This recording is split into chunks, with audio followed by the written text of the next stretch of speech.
Alpha Omega.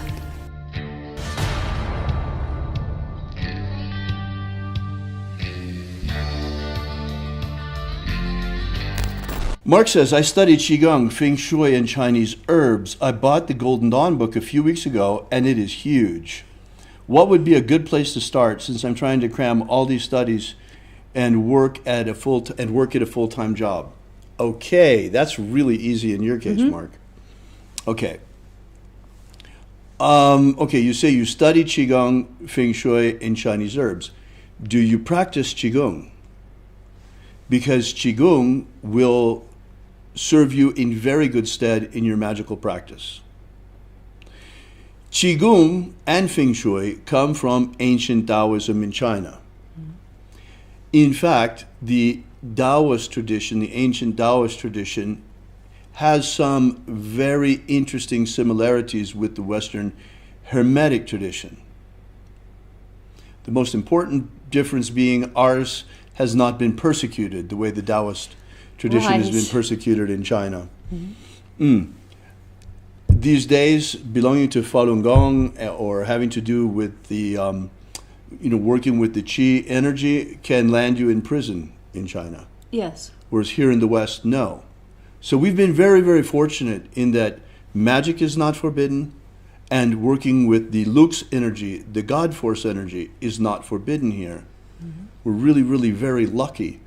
And, if certain people have their way, that's not going to be the case for long.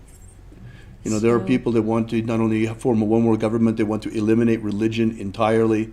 And of course, all knowledge of the Lux, all knowledge of what they call Qi or Lux in China, all knowledge of Kundalini, this will all, of course, be repressed if we ever allow worldwide repressive regime to get into power. Yes. So let's hope that doesn't happen. So Mark, I hope that answers your question. Okay, no, it didn't yet. Let's see. The most important thing you should do is continue your Qigong practice. What else you should do on the Golden Dawn side is add in your Golden Dawn practice. And what you should specifically do in the beginning is Kabbalistic cross, lesser banishing ritual of the pentagram. Those two go together. So I just say LBRP, I mean Kabbalistic cross is part of that self-understood. Yes. So you should do LBRP followed by the middle pillar, followed by the LBRP at least once a day. If you do no more than this, you will get maximum results from your time with us for a minimum investment of your time. It's very important because our curriculum, our theoretical curriculum, can be a bit daunting. It's a lot of material. But don't worry about that. You can digest it in little bites. It took me years, and it will probably take you years too. But there's no problem with that. The most important thing, however, is your practice. Because if you don't get results in your practice relatively quickly, you're going to abandon it, and you probably abandon your Golden Dawn studies. So get some results. This is a system to train and strengthen and activate your energetic body. Yes. So use it primarily for that. All the intellectual stuff can come later. It's all secondary. If you have time, do that, progress through the grades, use the intellectual curriculum, but do the magical curriculum first and foremost. Yes, that's where you'll see benefits. Right away. Amazing things in your life. Now, you probably are familiar with this energy already anyway. Because if you've been practicing Qigong, Qigong has the word Qi as a part of it, and there's a reason for that, because it works directly with the Qi. You're not just going through slow motion motions if you're doing it right. I know that here in the West, a lot of the original Tao teachings that went along with these exercises have been lost, depending on who's training you. But there are people who still know how to really use the Qi in Qigong. We use it, the same energy, exactly the same energy is used by all of the great initiatic and esoteric traditions of the world. Yes. Whether it's Kundalini in Tantra, ancient Tantra in India, or whether it's Qi in ancient Taoism, in China, or whether it's Lux in ancient Hermeticism here in the West, it's all the same energy. And we all have great contributions, great and unique contributions to the body of knowledge in the world about this energy. Yes. And Taoism has some really interesting things that we don't have in the Hermetic tradition that can be a great complement to the Hermetic tradition in Golden Dawn practice. For example, let's see, and we have some things too that they don't have. Let's start with that. Middle pillar is your absolutely most important practice in the Golden Dawn. The LBRP is to cast a circle before and to send stuff away after. Okay? When you're doing the right of the middle pillar, you are using the magnetism of your body in order to attract more of this chi, more of this lux, more of what I really like to call God force energy, because that's really what it is. It's an electromagnetic energy that comes from the sun, and it's alive. In fact, it is the source of life itself. We live on it.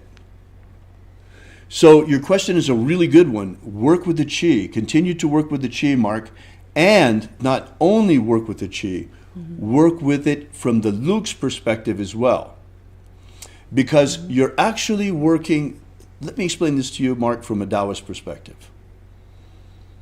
When you're doing Qigong, you're active, you're moving, physical movement. It's like the LBRP. This is represented by yin energy in the Taoist conception of yin and yang. Yin energy is energy at rest. Yang energy is energy at motion. So you see, we're working with this energy at rest during the right of the middle pillar.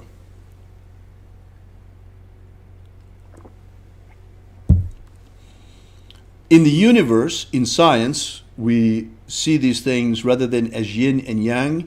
In the universe, we talk about fusion and gravity.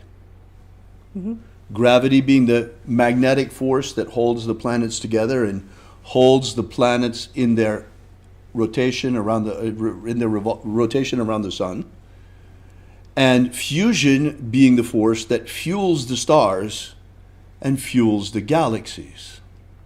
This is just another way of saying yin and yang. In the Golden Dawn,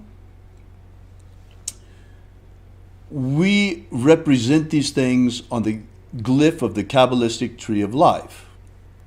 You have the 10 Sephirot. Think of the Sephirot, for convenience sakes, as cups, containers of energy, like this glass. You know, this is like a Sephirah, and the energy inside is the Lux. So these are containers containing the energy at rest. Whereas the paths on the tree of life that you see, each emanating from the Sephirot and flowing between the Sephirot, this is the yang energy when it's in motion. Should I get the diagram? No, it's not a problem. Okay. We will put it up later when we replay the video. When we release the video, we'll add it. It's not a problem. Sure. You guys can pull up on Google right now, Tree of Life. It's real simple. It's really simple to pull up if you want to look at it. I don't have one here set up. Remember, folks, this is not a prepared lesson. We don't do prepared lessons.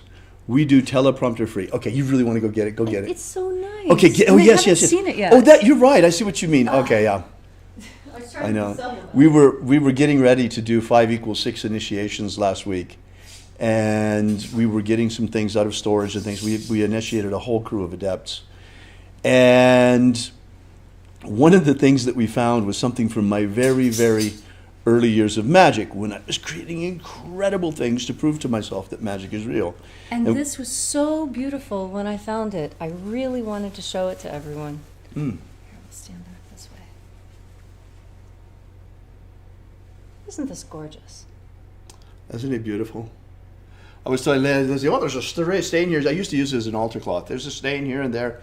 So I don't know how we can fix it. So she wants to put it in a under a frame and treat it as an artifact.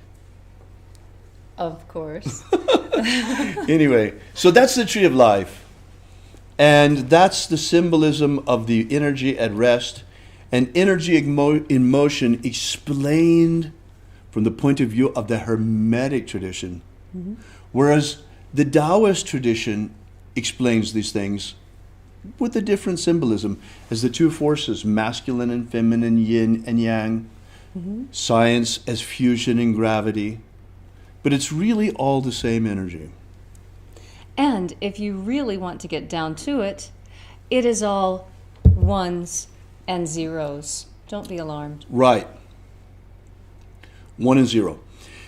All right. Now, how does this play out in your life as a magician using Golden Dawn magic?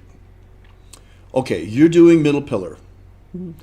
Middle pillar, you're using the magnetism of your body to work with the yin aspect of the God Force energy. Yes. Excuse me for making all of these cross-cultural references, but it's really important. The best way. It's the best way to explain it. You know, so you're working with this God Force energy. You're working with the passive magnetic aspect of it. Yes. Okay, not the outflowing, shining fusion aspect of it, but instead you're using the magnetism of your own body to attract more God Force. Yes. You're bringing it in. You're like building an egg of light around you with this. And that nurtures your energetic body. It feeds you. It charges your energetic body. You will notice it's working because you start to get these automatic outrushes of yang energy. Yes, and they feel really spectacular. You know how you're... Okay, so example. I'm in the kitchen. I'm frying bacon. Happy morning, yay, and all of a sudden, whoo! It's like someone has poured a glass of ice water up my back. Oh, very thrilling. And then it happened again, and then it happened again. And once you have that first one, and you feel that, whoo, you can make it come again. Right, and Qigong is a great way to learn to direct and control the energy. Another great way is the rite of the Kabbalistic cross. Yes. Because with the rite of the Kabbalistic cross, you are calling the energy from above to below, from center to right, from center to left, and then you're circulating it around your heart. So this is a way to begin to work with the energy in motion. You're going to want to, over time, bring this energy under the control of your magical will, which means it comes when you want it to, and it goes where you want it to. You can summon it and you can direct it. For example, one way that we use this energy is to charge a talisman. Talismans are symbolical objects, by definition, symbolical objects that are charged with energy for a specific purpose. Say, for example, you want to find a new girlfriend or a new wife. You could do a Venus talisman, and you could do a Venus invocation, and then you would project, using the sign of the Emperor, God Force or Lux or Qi energy into the talisman to charge it, to make it active. So you can take this energy and project it into objects for magical purposes, for example. You can take the same energy. Oh yes, by the way, this is the same energy that they use in Reiki as well. You can use this energy to heal, as they do in Reiki. Yes.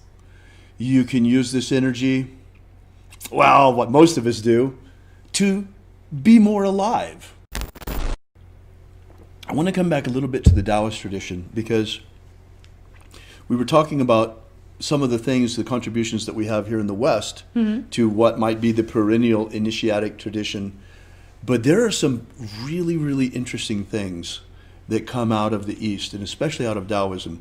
To me, it seems that the most important contribution of Taoism to the worldwide initiatic knowledge is this whole science of the meridians of the body and the meridian points. This is something that's by and large missing in the Hermetic tradition, that you find very, very well developed in the Taoist tradition. Yes. Now, this can be useful to you. So we've had one practitioner already of Qigong here talking about their other energetic work in conjunction with the Golden Dawn. Well, Leslie and I are big fans of acupuncture. Yes. Because you can do a lot of amazing things with acupuncture. I always was very skeptical about it until I had problems with my back. I mean, big problems with my back. That was completely eliminated with acupuncture. It's really effective. And then, when Leslie and I were going for a while into Las Vegas to an acupuncturist who's since retired, a very elderly gentleman, he was really, really very, very good from China, was really, really very good with what he did. And one of the things that I was doing was I told him, okay, I'm going to be in a Tai Chi Chuan competition. Just imagine that I am a competitor in a Tai Chi Chuan competition, and I want you to tune up my Chi so that it is working in optimal condition for the competition. Oh, no problem. So I entered into this regimen of Chi tune-up. My goodness. Talk about a boost to your energetic development. This can be a very powerful adjunct to ritual magic. I just thought I would mention it on the way. As a student of both Eastern and now Western spiritual arts and practicing HOGD, I want to retain my Eastern practices. Is it okay to meditate with my Eastern mantras at the same time as LBRP and Middle Pillar? Should I separate by time? I don't have a lot due to work schedule. Is it advisable to practice japa, repetition of the mantra, all day long as I normally would have? How does one reconcile East-West practices into one? Can I take this one, having done it actually? Please. Okay. I spent many years in Hindu temple, chanting many, many mantras on a regular basis. It is best to suspend the chanting, the internal chanting practice during the duration of what you're doing in the Golden Dawn. Now, that being said, I found it incredibly difficult. And so what I did is I dismissed that part of my consciousness to a meditation room inside my mind, so that that portion of me that consistently chants can be sectioned off into another place, continuing its chanting, but energetically sectioned off. Right. Because I understand if you've had a mantra practice for a long time, right, it's really hard to shut it off. Right. It really is. And some people think this is a problem. You know, the earworm. People who get earworms. Okay, a mantra is an earworm of your own choosing. The Om Mani Padme Hum earworm is beautiful to have, and it can actually overwrite other earworms you may have. But earworm is exactly equivalent to mantra practice, and so treat it the same way. If you can't shut it out any other way, put it in its own room. But I encourage you to learn how to shut that off. It's part of a powerful sovereign mind and an adept magician to be able to turn keys and lock things, and this energy comes on now, and this energy goes off now, and I'm doing this. Right. This is what you want to be skilled at. Yes, go ahead, work 2 or 3 different traditions, but close the door behind you and keep the systems isolated. This will create precision and excellence within your practice, because so few people are actually able to do it. I agree, yeah. Yeah, so that's really what, don't blend them. Instead, be rigid, keep them definitely separate, and you'll notice an increased power by doing that. Very good. Thank you, Leslie. That's very similar to what I wanted to say. I was going to suggest that you keep them separated one way or another. This is a much better way that you suggested. I was going to suggest, yes, in time, devote a certain amount of time to your Eastern practices and a certain amount of time to your Western practices. Yes. Keep them, but do keep them separate. Do not make the big yellow cheese glob out of it. Like Right. like somebody's trying to say they're trying to create a world religion now called Chrislam. Right. Oh. You don't and- want to be part of the yellow cheese glob. Right. And do you know what the favorite dish is? What? It's pizza and sausage stir fry. Ooh, nasty. Pizza stir fry. Oh. Doesn't that sound horrible? Okay, this is what happens when you mix indiscriminately. You don't want pizza stir fries, Right. and you don't want a peanut butter and jelly pot roast. You can also cause problems for yourself because there can be a conflict of egregores. I suggest that you Yes. keep each egregore neatly separated and segregated. For example, I separate in time, and I don't know if you've ever noticed this or not, but I separate physically in time my Japanese ancestors worship practice from my Chinese tea ceremony practice by at least 4 hours. If I've done tea ceremony, I'll wait 4 hours before going to the ancestors worship altar because it's wonderful. Japanese. Because the Japanese and the Chinese have hated each other for thousands of years. And you don't want those two traditions anywhere near each other if you're trying to keep everything nice and hermetically calm in your world. Right, exactly. Yeah, we have lots of different kinds of magics that we have going on here, but we have them separated in a whole lot of different ways. Like you're separating that practice in time, and we separate also in terms of space. Like the magic of Jesus is done out there in the hinge. Golden Dawn magic, by and large, is done in the Golden Dawn temple. Right, we have a specific place where shamanistic work is carried out. Mm-hmm.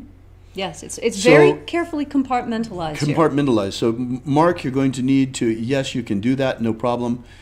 But keeping it compartmentalized could be a problem. Now, there is another thing, and that is diet.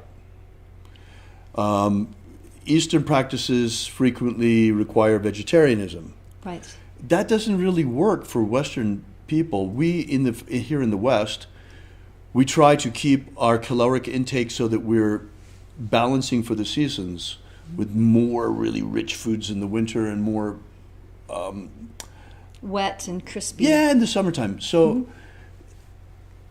this may be difficult for you to reconcile this different philosophy of nutrition here in the West with Hermetic practice with your Eastern practice. And remember something.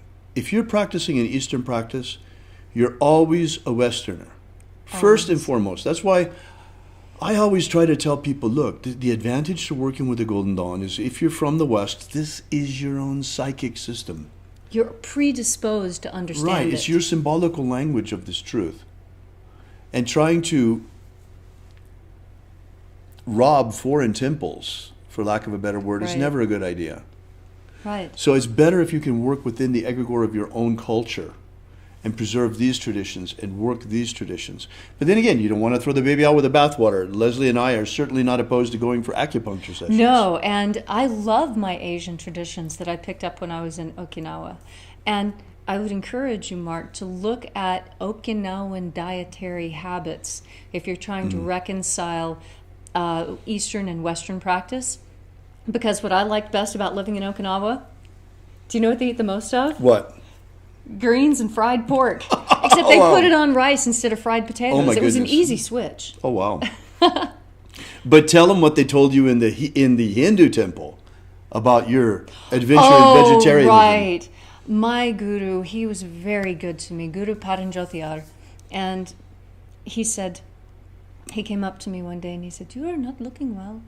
And I said, "Well, you know, I'm feeling a little weak. I've never been vegetarian quite so long." His eyes got as wide as saucers. He says, "Why are you eating a vegetarian diet?" Then my eyes got wide, like, "But I thought it was supposed to be." And he said, "You're a Westerner. This is going to make you sick. It's already making you sick, isn't it?" I was like, "Well, yeah." And he says, "And you crave meat?" I said, "Yes." And he says, "Well, that is your nature. You should eat meat. Do not do this vegetarian thing. You simply weren't born lucky enough to be able to handle a vegetarian diet. And so you'll have to wait till another incarnation. Oh, That's wow. all right. Go ahead and eat meat now. It will be fine."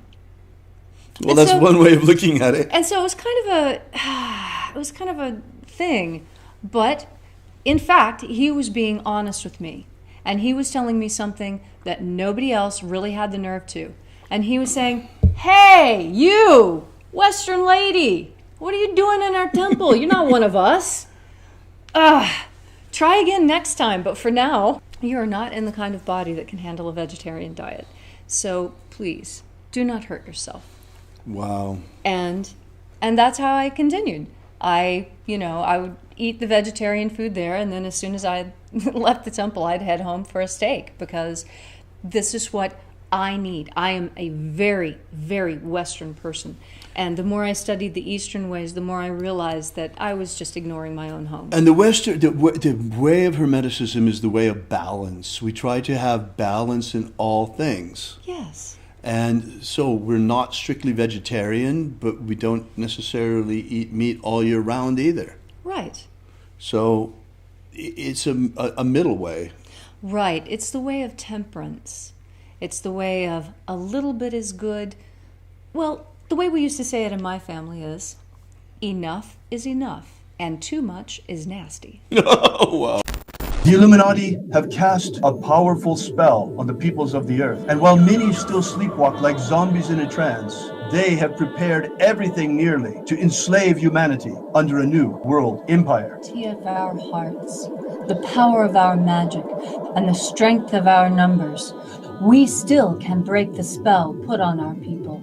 We're just a ragtag bunch of magicians armed only with the power of our prayer and the power of our faith and the power of our magic. But whether you be Christian, Jew, Wiccan, pagan, magician, shamanic practitioner, or any other stripe of spiritual warrior of humanity against this evil falls to us. So we, who now, to stand with us against the rising darkness, because you're our only hope.